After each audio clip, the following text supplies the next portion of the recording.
Hey guys, I'm Matt Hernandez, and these are my top 5 things that you need to start your sports portrait photography career. Okay, so first thing, camera body.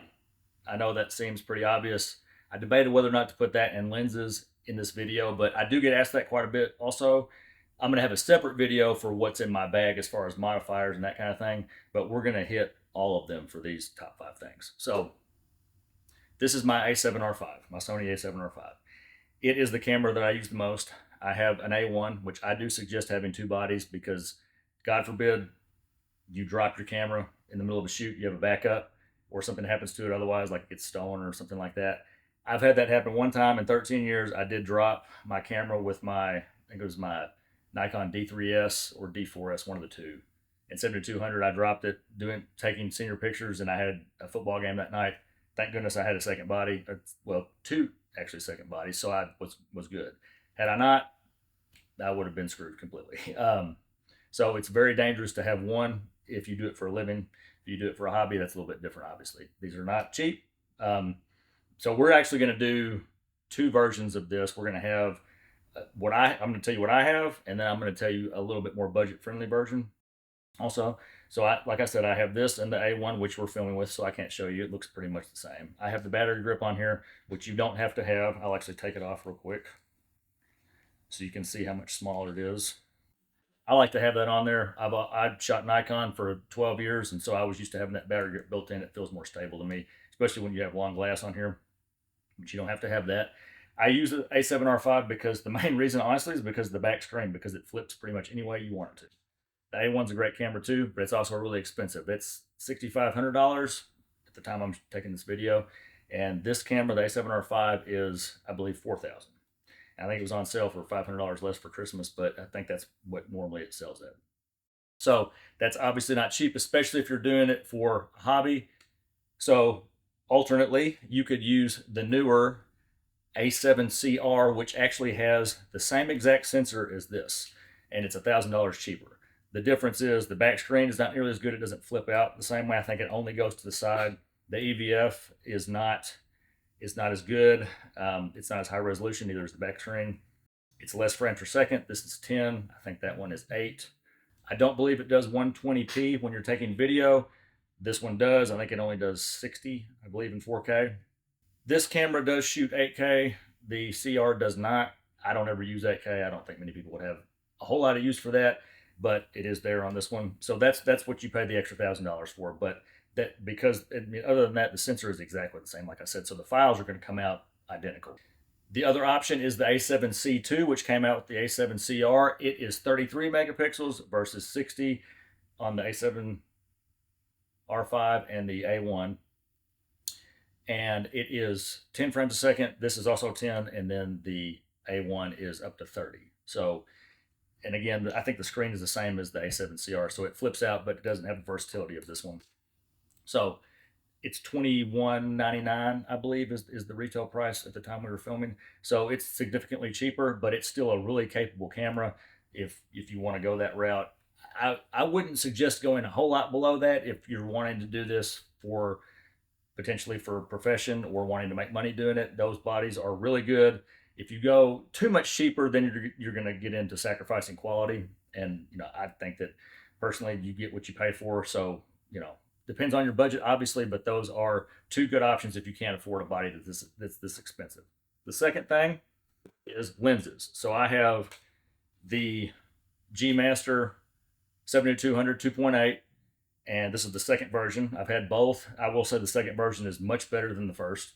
This is one of the best lenses I've ever had. And then I also have the 24-70, which again we're filming this video with, so I can't show you. It's version 2 also, and that probably is overall the best lens I've ever had. So I love both of them. They are expensive. This one's $2,800, and the 24-70 is $22.99. So those are extremely expensive. They do have f4 versions. There's a 20-70 that is 2070 is $1,100, and then the 70-200 f4 macro, which is, I've not shot with it, but I've heard really good things about it, and it is only $16.99. So that's obviously still up there, but that's a full $1,100 cheaper than the G Master version 2.8 version 2. So those are two options if you want to spend a little bit less. They are f4, so you're not going to be able to shoot in as much in low light conditions as well as these, the 2.8s, but those are still great versions. Those are still going to be really sharp and really fast. So number 3, let's talk about lights. I'm known for my lighting on sports portraits. So my main light is the FJ 400. 400 watt seconds of power. That's enough to underexpose the sky in the middle of the day with no clouds. There's not a whole lot of room for extra. Depends on the modifier you're using, but it is enough to do that. The recycle time is super fast. It's like a second. These lights are amazing. I don't know what I would do without them. They are relatively inexpensive for what you get. They're, like I said, really good quality. I've shot with pro photos. I've shot with Broncolors. Personally, I don't really see a whole lot of quality difference, if any. These misfire just as often, which is hardly ever. As I used to have some Broncolors that I used Ceros 800s, and they misfired, honestly, I think more than these. So, and the light quality is beautiful. There's really no downside to spending more money on those more expensive strobes. So the FJ400 are $5.99 each, and then I also have a couple FJ200s. So it's a little bit deceiving. When you say FJ200 and FJ400, you would think that they have half the power as the 400s, which they technically do, but it's actually only one stop less of power. So both of these strobes have 9 stops of power. So if you're outside and you have them set to full power, you could be at 9 out of 9 on the FJ400 and then go down to 8 out of 9, and it would be the same power as this. So it doesn't sound like it's half. Technically it is, but it's only one stop less. So it's really not that big a deal. The FJ200s are $3.99 each. They're smaller. The part that mounts the stand actually comes off when you put it in the box that it comes with, or the little carrying case. So it's about like a 7200 actually. If you compare it, it's a little bit longer, but really not that much. Probably weighs about the same. So you could put this in your camera bag really easily, and you don't have to have a separate light case for it if you want to take 1 or 2 of these with you in your bag. But same quality of light. Both of these have freeze mode, so you can use flash duration to freeze action shots. If you want to know more about flash duration and high-speed sync, then you can look at the video in the description below and watch that. I have a whole video dedicated just to that to explain the difference. I use these in studio because they're lightweight, easy to move around. They don't have as much power, so I tend to use the FJ400s outside more. But either one's a great option, and I mean, for the price, like I said, you can't really beat it. Okay, now let's talk about modifiers. So until recently, I used the Joe Grimes 24-inch beauty dish all the time as my main modifier, and I also had an Octa L that is 48 inches, I believe. Pretty big, so there's a big size difference there. I recently just bought a Westcott Manny Ortiz beauty dish, and it has quickly become my favorite modifier that I've ever used because it's right in the middle. I think it's 36 inches, and they're $2.99.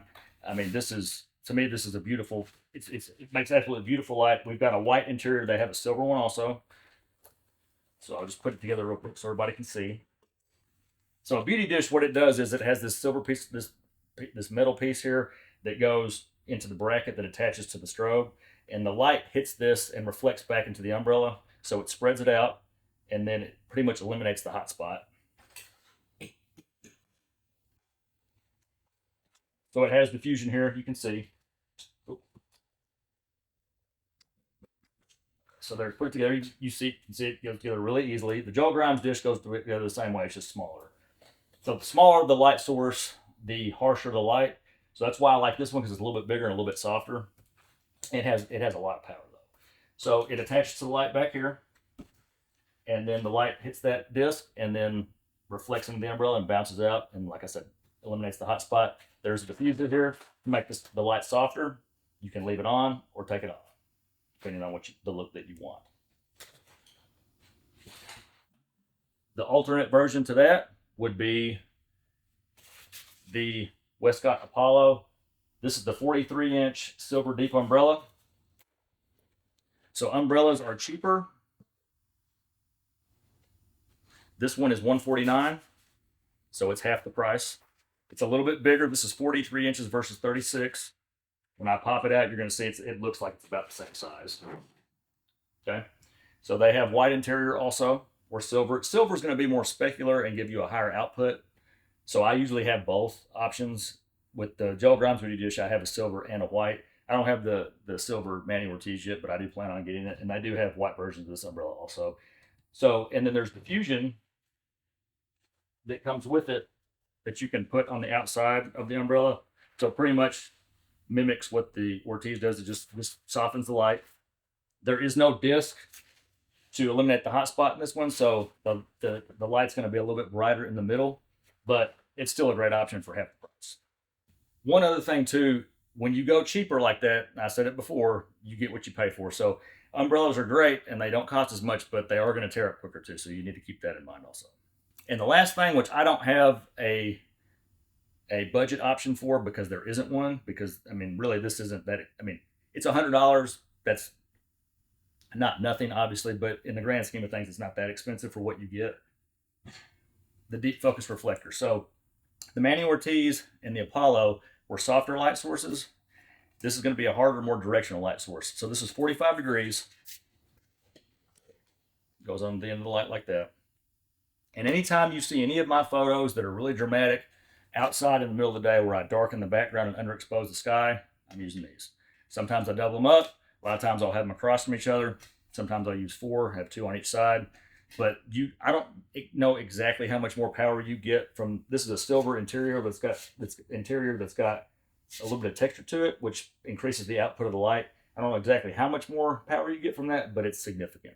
So that's why I can use this. So if I need to underexpose the sky by raising my shutter speed, then I need more power for my light. And that's when these come into play. That's why I use these action shots too, because you can back them up.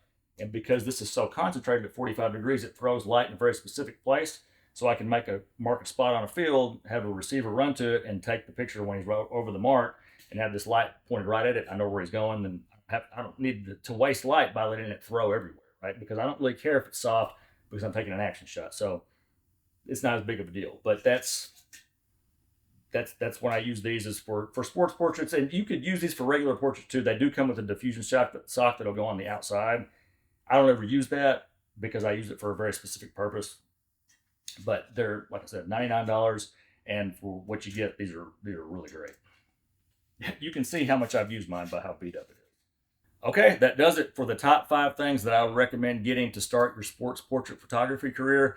Obviously, there's a lot more that I could go over. It was really hard to narrow down everything that I use and that I would suggest to 5, but I think we did a pretty good job here. Hopefully that helps you guys out a lot with the 2 different versions, the more expensive and the budget version. Like I said, I'm going to be doing more videos on my gear coming soon. I'm going to go over all my modifiers in my bag that I use on a regular basis too. So keep an eye out for that. I hope you guys enjoyed this. If you did, I'd appreciate a like, and hit the subscribe button and the bell so that you know when I post new videos. There's going to be a lot more to come. We'll see you again next time.